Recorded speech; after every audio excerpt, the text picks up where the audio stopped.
kita lanjutkan untuk tadabbur ayat. Bismillahirrahmanirrahim. Wailul likulli humazatil lumazah. Jadi ini saya sampaikan dulu bahwa di dalam bahasa Arab wailun ini dipakai untuk mengungkapkan sesuatu keburukan yang didoakan atau diharapkan kalau untuk versi manusia untuk terjadi kepada seseorang. Ini cilaka kowe, ya, gitu ya. Cilaka kamu. Tapi nanti tidak semuanya dipahami seperti itu, ya. Jadi yang seperti itu khususnya yang di Al-Quran. Tapi di dalam pembicaraan sehari-hari nanti itu terkadang juga dipakai, tapi tidak dalam arti ini, gitu, ya. Maka nanti bedakan ketika Al-Quran yang menyatakan wailul likulli, itu wailunnya serius.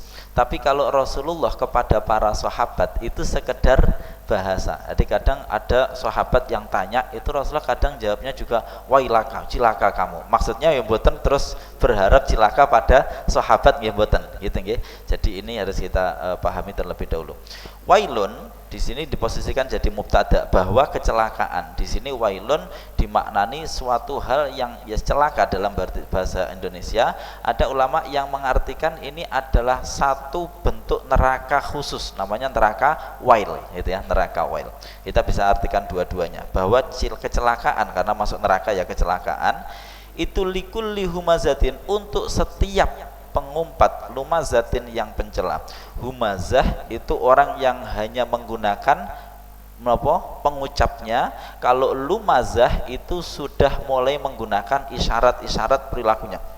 Dasar kurang. Nah, kayak gitu misalkan seperti itu, atau bahkan menggunakan perilakunya untuk untuk mencela itu tadi. Nah, di sini kita akan pahami terlebih dahulu terkait humazah dan lumazah. Kata ini dipakai oleh Al-Quran untuk humazah, itu contohnya di dalam surat Qalam. Ini menunjuk kepada orangnya, hammazim masya'im binamim. Rasulullah ketika di awal-awal dakwah itu bertemu dengan orang-orang yang dia kerjaannya itu adalah mengintimidasi, mencela. Rasulullah itu dibilang tukang tenun, tukang sihir, terus kemudian orang yang kerasukan, itu adalah mantra-mantra dan seterusnya.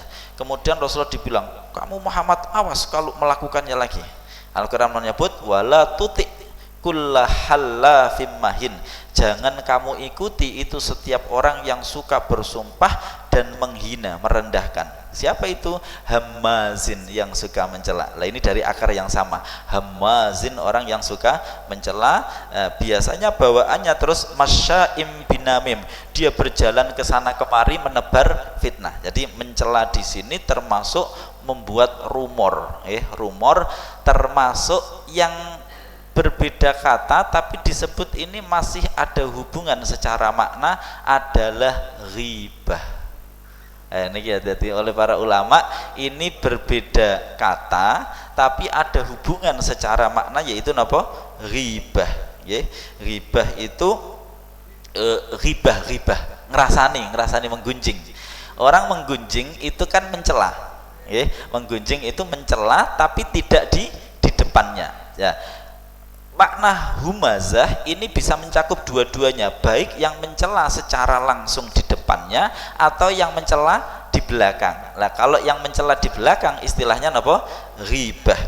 Nah, terus kemudian kita mengingat kepada apa yang disebut oleh Rasulullah sebagai orang yang ghibah. Suatu saat Rasulullah itu menyatakan terkait dengan ghibah.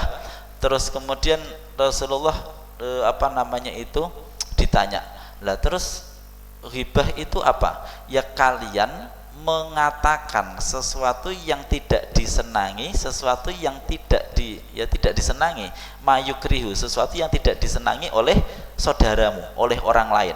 Pak Eko menyatakan tentang saya sesuatu yang tidak saya sukai tapi mengatakannya di belakang saya. Terus para sahabat tanya, loh kalau yang kita katakan memang kejadiannya begitu, ya, kalau memang yang kita katakan memang itu faktanya begitu. Rasulullah mengatakan, lah itu yang disebut ghibah. Kalau kalian mengatakan yang tidak sebenarnya, berarti kalian telah buhtan, ai bahattahu, kalian telah melakukan buhtan, kebohongan besar ya. Jadi kalau dalam bahasa Indonesia fitnah ya, tapi dalam bahasa Arab bukan fitnah. Nah, jadi begini, termasuk di dalam cakupan makna humazah itu sebenarnya adalah apa? Orang yang rasani. Tapi di sisi yang lain yang perlu kita ingat bahwasanya humazah secara khusus yang dimaksud di sini ini adalah ayat yang pada waktu itu turunnya di Makkah. Rasulullah berhadap-hadapan dengan orang-orang kafir. Ini tidak boleh kita lupakan asal mula dari turunnya ayat ini. Ini Rasulullah berhadapan dengan orang-orang kafir. Orang-orang kafir jelas salahnya, Rasulullah jelas benernya. Kemudian orang-orang kafir melakukan umpatan-umpatan kepada Rasulullah, mengejek, menghina Rasulullah. Nah, humazah. Lah, humazah di sini yang kedua, ingat bahwa ini kalimat isim. Kalimat isim berarti tukang ngumpat, bukan yang ngumpat sekali dua kali, tapi apa? Tukang ngumpat, tukang menghina. Ahlinya, no? Jadi pokoknya tukang menghina, ya, tukang menghina. Nah, satu yang pertama yang harus kita ingat, kita tidak boleh melupakan bahwa ayat ini berasal dari orang ketika Rasulullah berhadapan dengan orang-orang kafir, ya. Maka yang benar-benar langsung masuk di sini adalah orang-orang kafir yang mengumpat orang-orang muslim yang berdakwah, kemudian justru menyebar kebohongan tentang orang-orang muslim ini. Lah, untuk kita yang muslim apakah ayatnya tidak? Oh, enggak. Harus hati-hati juga karena cakupan maknanya itu mencakup juga orang yang muslim. Itu nggih. Kalau berdasarkan turunnya ini sebenarnya yang sedang dikecam oleh Al-Qur'an orang-orang yang waktu itu mencela Rasulullah dan para sahabat, yang itu rata-rata sahabat itu adalah di zaman di Mekah orang-orang tidak mampu, para budak. Itu dinyek-nyek. Nah, terus kemudian di sini ayat ini belani ini mengecam mereka. Tapi kita juga tidak boleh melupakan cakupan makna ayat ini sebenarnya juga mencakup kepada pencela siapa saja. Nah, kita masuk kepada lumazah. Lumazah ini sudah mulai menggunakan perilakunya. Nah, di sini untuk bisa kita memaknai lumazah, kita masuk kepada ayat yang lain yang menggunakan akar kata yang sama, yaitu di surat Hujurat. Awal mulanya Allah memberikan satu kaidah utamanya. Kaidah utamanya ini nanti yang perlu kita gabungkan dengan pemahaman yang tadi. Kaidah utamanya innamal mu'minuna ikhwatun. Pokoknya wong sing sami-sami iman itu harusnya adalah saudara. Maka kalau ada masalah bagaimana? Harus fa aslihu baina akhwaikum. Kalau ada dua pihak kok bermasalah, maka kalian harus mendamaikan, islah, harus dibuat napa? Islah. Ya, kalau terjadi napa? Masalah. Nah, itu semua dilakukan dengan dasar apa? Wattaqullah, takwalah kepada Allah agar kalian dirahmati. Jadi agar mendapatkan rahmat. Misalkan kita punya saudara, kok si saudara A dengan saudara B ada masalah, kita datang jangan malah ngompori atau memihak, tapi islah agar apa? Semuanya mendapatkan rahmat, la'allakum turhamun. Nah, terus kemudian Al-Qur'an melarang beberapa hal yang bisa mengantar tidak tercapainya ini. Apa itu? La yaskhar qaumun min qaumin asa ayyakunu khairam minhum wala nisa'um min nisa'in asa ayyakunna khairam minhum. Berikutnya wala talmizu. Lah, wala talmizu ini dari lam mim za, ya. Napa akar katanya? Lam mim za. Janganlah mencela. Inilah yang menjadi akar kata, satu akar kata juga dengan apa nih? Lumazah, lam mim za.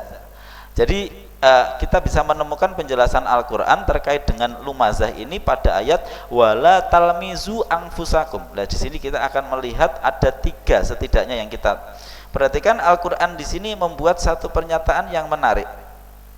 Bedakan dengan yang di atas. Kita lihat rangkaian katanya. Ini kalau tidak satu persatu nanti mboten ketemu. La yaskhor, jangan mengolok-ngolok. Siapa yang jangan mengolok-ngolok? Qaumun. Di sini pelakunya siapa? Qaumun. Mengolok-ngolok siapa? Min qaumin, pada suatu kaum yang lain. Janganlah satu kaum mengolok-olok kaum yang lain. Kalau yang lainnya, wala nisaun, jangan pula para perempuan mengolok-olok perempuan yang lain. Perhatikan, di sini ada subjek dan ada objek. Tapi ketika lamzu beda. Wala talmizu, dan janganlah mencela siapa kalian, mencela siapa? Angfusakum. Loh, kok aneh?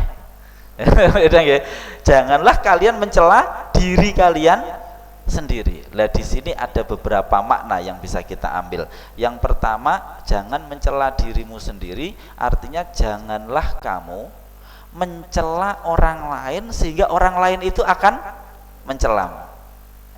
Janganlah kamu mencela orang lain sehingga orang lain itu bisa saja mencelamu. Berarti sebenarnya kamulah yang mencela dirimu sendiri. Suatu saat Rasulullah niku dawuh, janganlah kalian mencela ayah kalian sendiri. Janganlah kalian mencela ayah kalian sendiri. Langsung para sahabat aneh, masa mungkin kami mencela ayah kami sendiri? Rasulullah bilang, kamu mencela ayah orang lain, akhirnya orang lain itu mencela ayahmu. Berarti sebenarnya kamulah yang mencela ayahmu. Berarti di sini Al-Quran menyebut sebab, menyebut akibat dengan mengatakan sebabnya. Janganlah kamu mencela dirimu sendiri, maksudnya kamu mencela orang lain yang mengakibatkan orang lain itu mencela dirimu.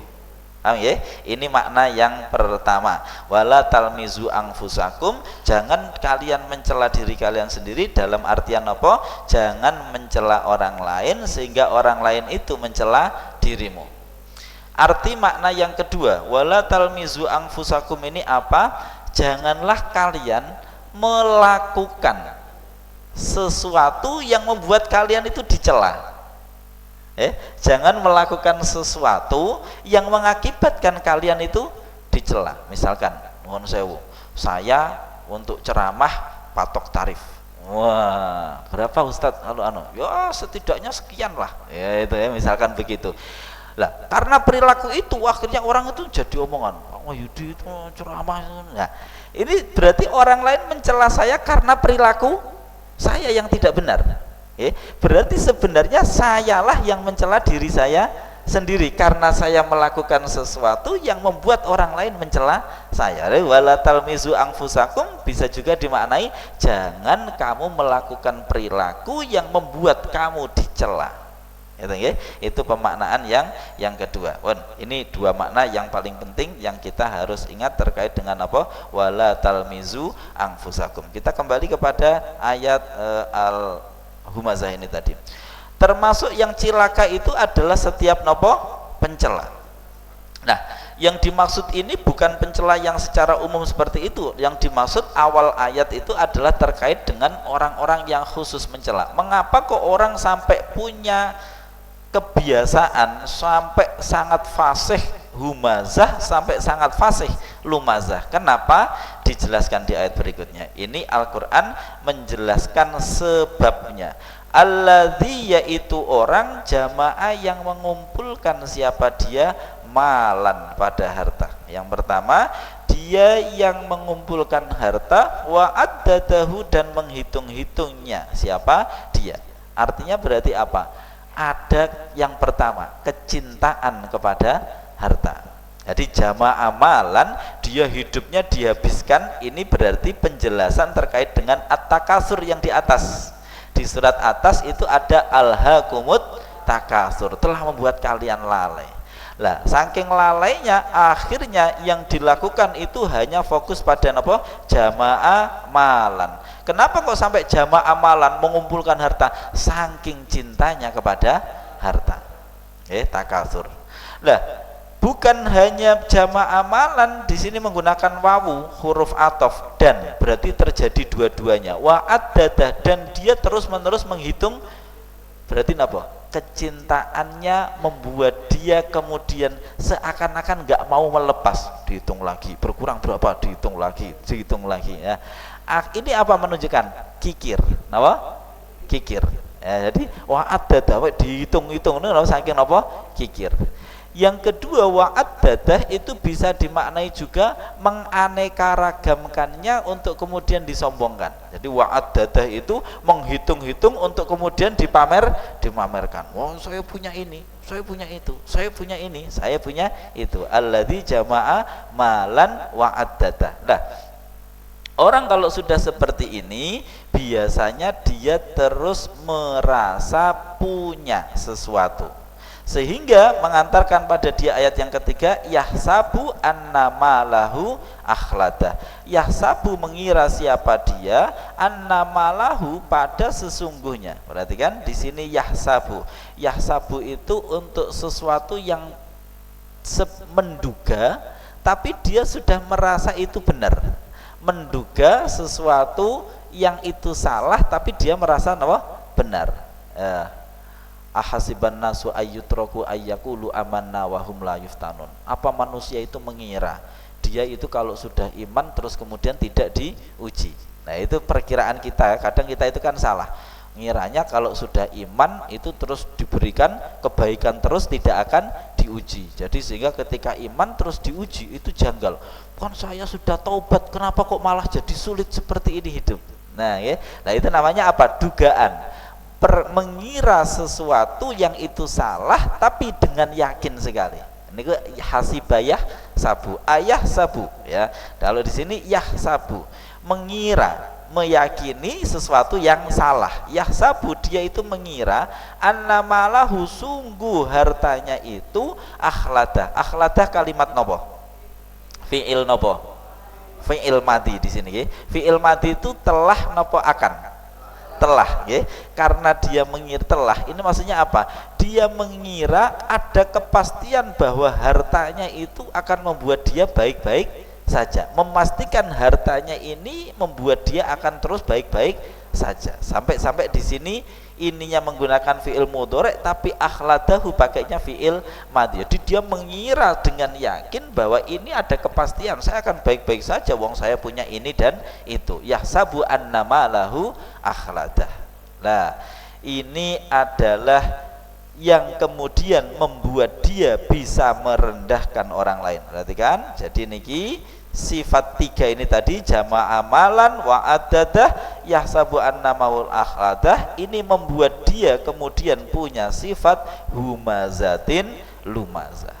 Sehingga ini yang perlu diingat, tidak hanya orang kaya, tapi dia yang menganggap dirinya kaya atau dia menganggap dirinya itu sudah cukup, yang kemarin itu istaghna, tidak butuh pada orang lain. Nah, anggapan bisa saja itu tidak orang kaya dari mana? Malan, ya, di sini menggunakan isim nakiroh. Satu kalimat kalau menggunakan isim nakiroh berarti bisa dimaknai sedikit, bisa juga dimaknai banyak. Di sini malan, dia mungkin ya setiap hari itu, jenengan pernah mboten lihat ada orang miskin tapi sombong? Lu banyak itu, ya. Jadi banyak. Jadi ini tidak hanya untuk orang kaya, gitu ya. Tapi orang yang terobsesi dengan mengumpulkan harta, meskipun ya pada akhirnya faktanya sebenarnya enggak ngumpul, tapi dia merasanya itu fokusnya mengumpulkan harta, ngitung-ngitung, terus kemudian merasa baik-baik saja dengan upayanya itu, akhirnya merendahkan orang lain. Kan kita banyak itu menemui orang yang tidak kaya tapi dengan mudahnya merendahkan orang. Kadang kita nggak masuk akal, maksudnya gimana dia ya? Ini kok bisa? Karena jamaah amalan di sini adalah fiil. Jadi bukan orang kaya, tapi orang yang dia itu sudah terobsesi dengan harta, ya. Kemudian dia itu at-takasur, itu punya ini punya ini. Ya, itu bisa saja terjadi. Maka hati-hati, ini bukan tentang orang kaya, tapi orang yang kemudian sesuatu yang ia rasa ia miliki itu membuat dia layak untuk menghina orang lain. Nah, ini kita kembali kepada yang tadi lumazah. Wala talmizu anfusakum. Jadi janganlah kalian mencela diri kalian sendiri. Nah, di sini hati-hati bahwa terkadang kita secara tidak disadari terkadang nanti masuk. Tapi untungnya kalau di sini itu kita seringkali kadang masuk. Wala talmizu anfusakum. Misalkan sing pinter, itu dasar bodoh. Nah, ya, ini namanya masuk wala talmizu nih. Tapi kalau itu tidak menjadi karakter maka belum sampai lumazah, karena lumazah niki sing pun karakter karena dia pakai isim ya. Jadi yang ciloko banget yang seperti itu, kalau menghina 1, 2, 3 kali ya dosa, tapi belum sampai lumazah. Tapi kalau karakternya melihat apapun itu terus dihina, dicela, lah ini berarti lumazah. Jadi lumazah ini yang sudah menjadi apa? Karakter. Melihat orang itu mesti elek, terus kemudian mencela orang itu, dasar bodoh. Nah, kalau yang melihat orang kaya, koruptor.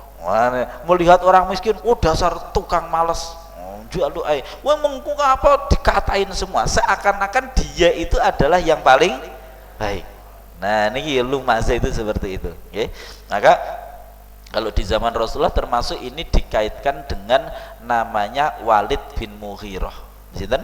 Walid bin Mughirah itu ayahnya Khalid bin Walid. Jadi Khalid bin Walid punya ayah namanya Walid bin Mughirah.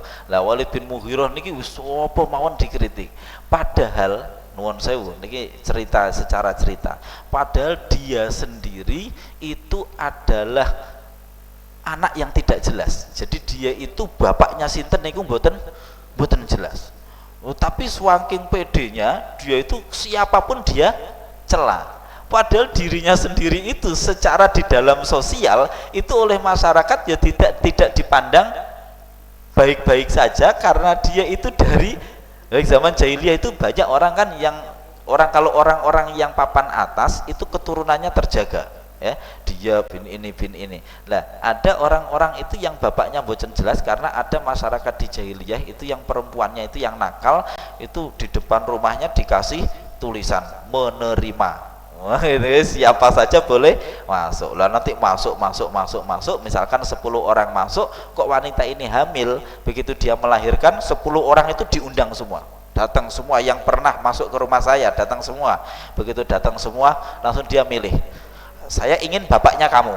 Wah, itu terjadi di zaman jahiliyah. Jadi ada orang-orang itu yang sebenarnya boten jelas niki keturunannya siapa. Lah itu termasuk sinten Walid bin Mughirah. Lah tapi dia tukang mencela, termasuk mencela sinten Rasulullah. Lah itu sampai termasuk diancam tadi di ayat humazah tadi, hamazim masya'im bin namim. Ini menurut para ahli tafsir salah satu ini menunjuk kepada siapa? Walid bin Mughirah itu tadi. Nah, tapi terhadap orang yang seperti itu bagaimana sikap kita?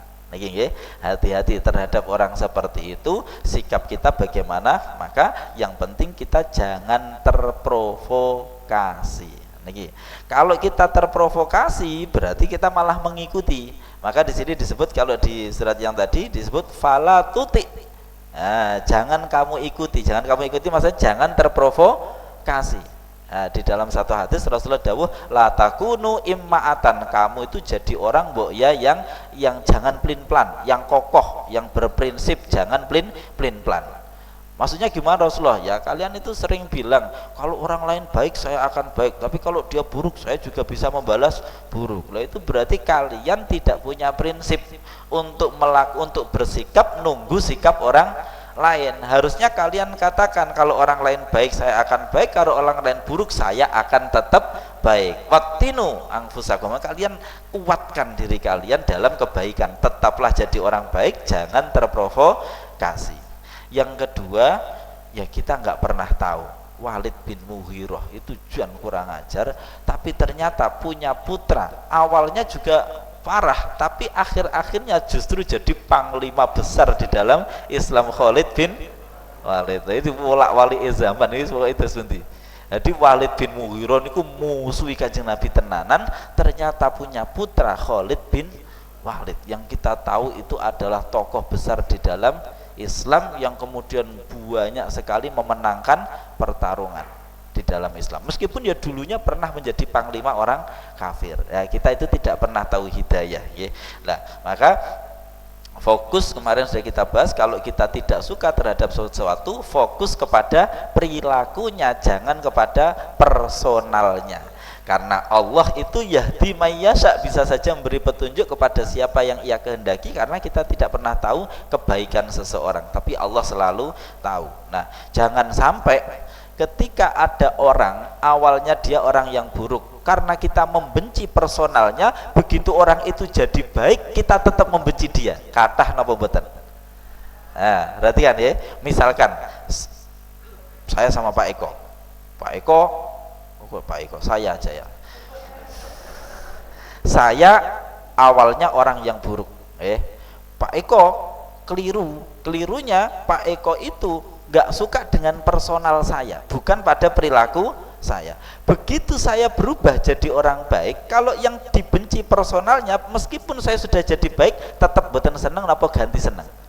Tetap boten seneng kalau yang dibenci itu personalnya. Maka harus kita katakan, kalau kita membenci seseorang karena keburukannya, katakan saja seperti orang Arab itu, ini not a personal.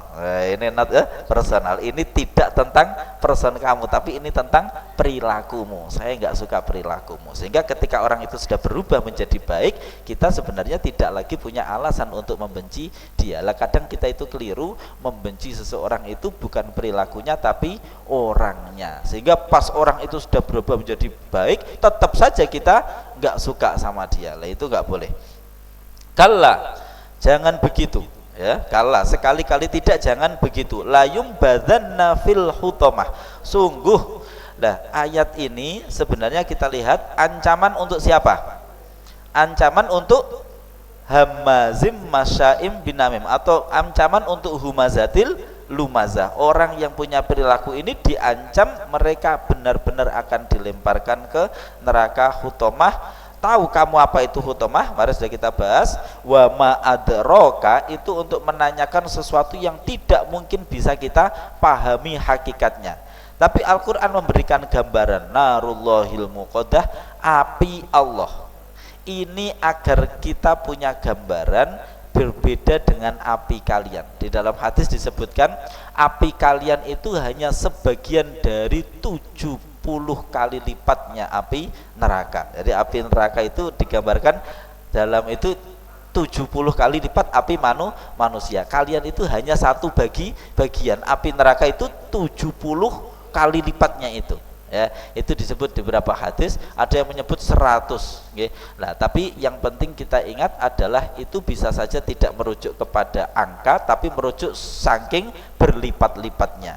Nah, ini makanya langsung diidhofahkan kepada lafaz Allah, apinya Allah, untuk membuat kita ada rasa bahwa ini bukan api yang kita, api kita sendiri saja kita sudah nggak kuat, apalagi api neraka. Nah, jangan kamu kira api ini api biasa, disifati tattali'u alal afidah. Jadi kalau kita bakar sate itu kadang saking gedenya api kan terus gosong luarnya. Kalau niki mboten, niki langsung luar dalam, tattali'u alal afidah. Jadi merasuk sampai ke dalam hati. Bisa juga dimaknai bahwasanya api ini tahu bahwa sikap humazatil lumazah ini berasal dari hati yang buruk, maka dibakar bukan hanya zahirnya tapi sampai ke dalam hatinya. Itu geseng sampai dalam. Apa namanya? Ini bener nih kalau gambarannya presto lah, presto. Jadi remuk sampai dalam. Nah, ada lagi yang menafsiri hutomah dari kata-kata hak tok mim itu sesuatu yang menghancurkan. Sehingga di sini narullahil muqaddah allati tattali'u alal afidah. Ini benar presto tadi ya. Jadi kalau versi kita sekarang, nah innaha alaihim muqaddah. Lalu kan ada gambar, tenang aja nanti kami lari. Nah, nggak bisa karena innaha alaihim muqsaddah, nanti akan ditutup dari atasnya, terus kemudian kami akan kesana kemari, nggak bisa, kalian pun nggak bisa bergerak karena fi amatim mumat datam. Ini penggambarannya seperti itu, tapi mboten usah terus digambar di sate tapi panci presto tapi yang nggak begitu juga. Pokoknya kita nggak tahu ini gambarannya sedalam itu. Nah, terus kemudian yang perlu kita ingat bahwa siksaan di neraka ataupun kenikmatan surga itu sebenarnya bukan hanya nanti, tapi dimulai dari sekarang. Tapi nantinya yang hakikat, sekarang itu yang rasa. Maka perhatikan, orang kalau punya karakter humazatil lumazah, dia tidak akan bisa tenang karena sejak di dunia dia akan sudah mulai merasakan di dalam hatinya terbakar. Cobi, jenengan pernah mboten marah-marahan sama istri? Pernah mboten? Marah-marahan sama istri mboten nggih? Alhamdulillah, jenengan baik-baik saja. Mas Adi masih mesra-mesranya. Orang kalau marah-marahan itu terus santai-santai saja atau hatinya sakit? Hatinya sakit.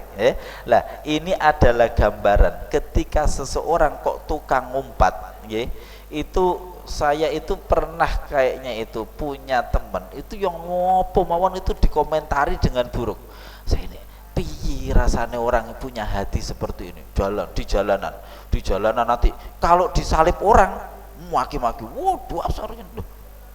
Saya bayangkan gimana hatinya, rasanya itu namanya hutomah.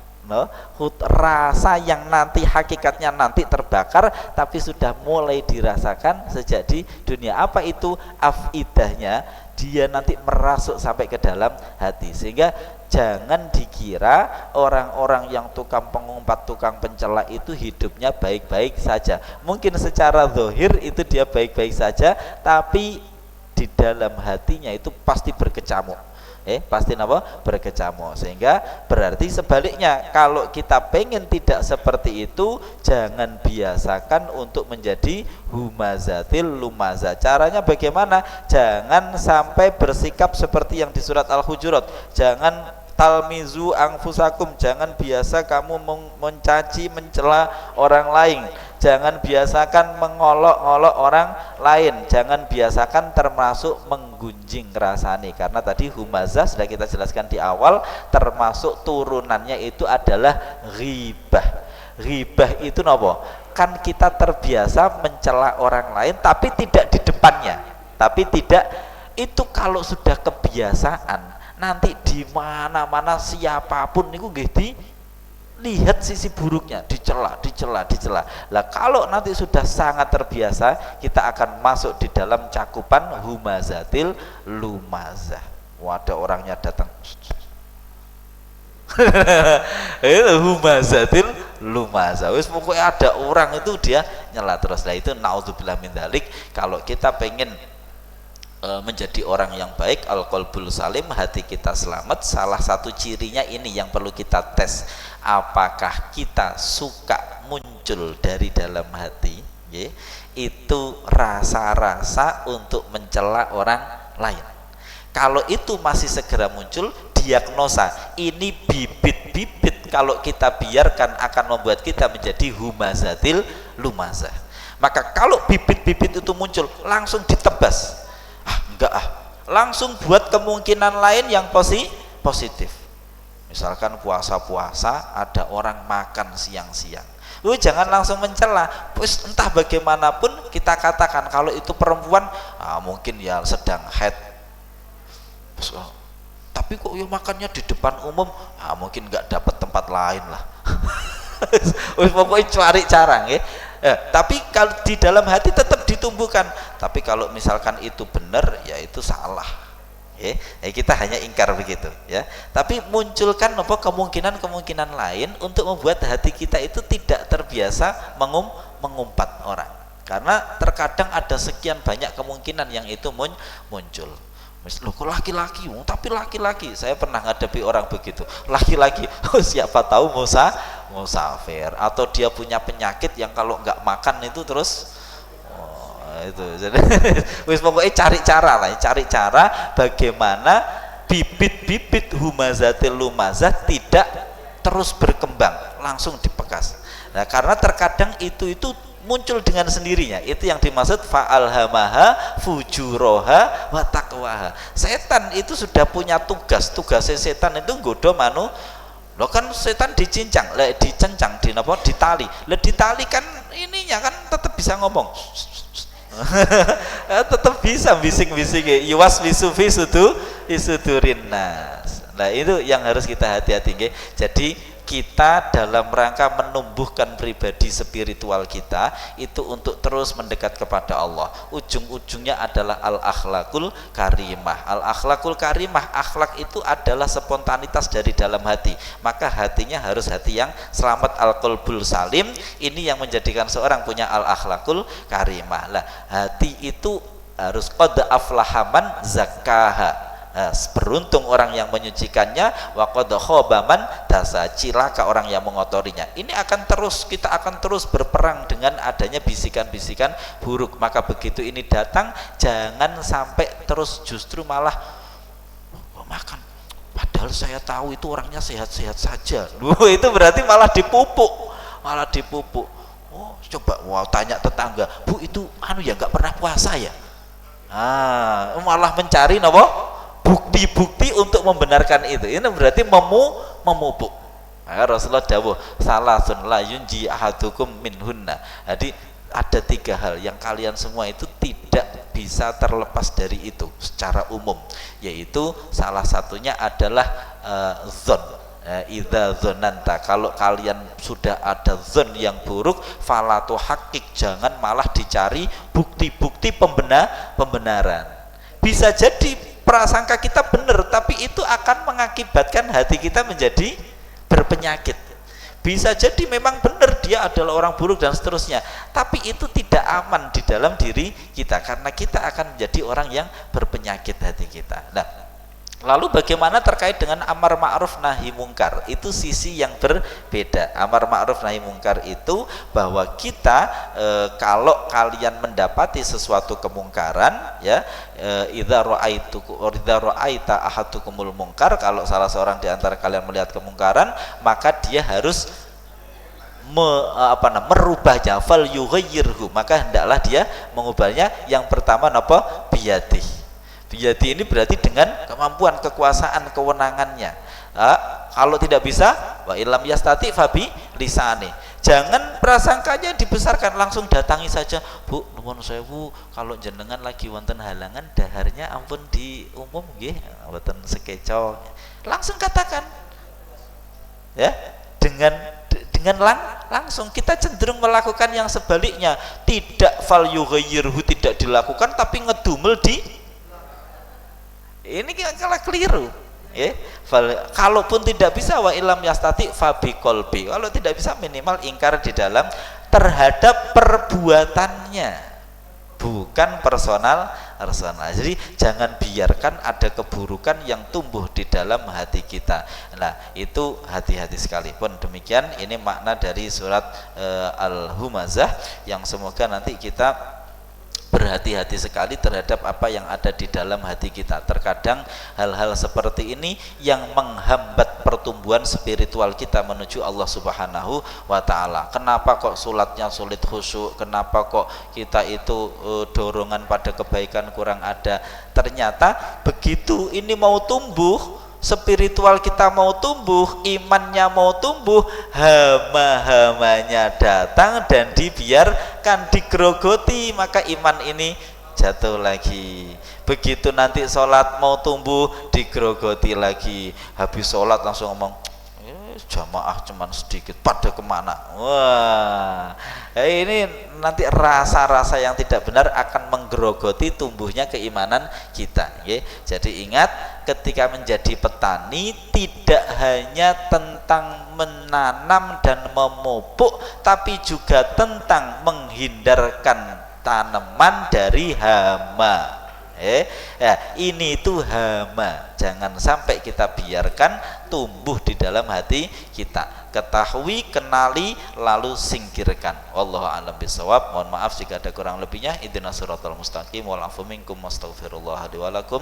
Assalamualaikum warahmatullahi wabarakatuh.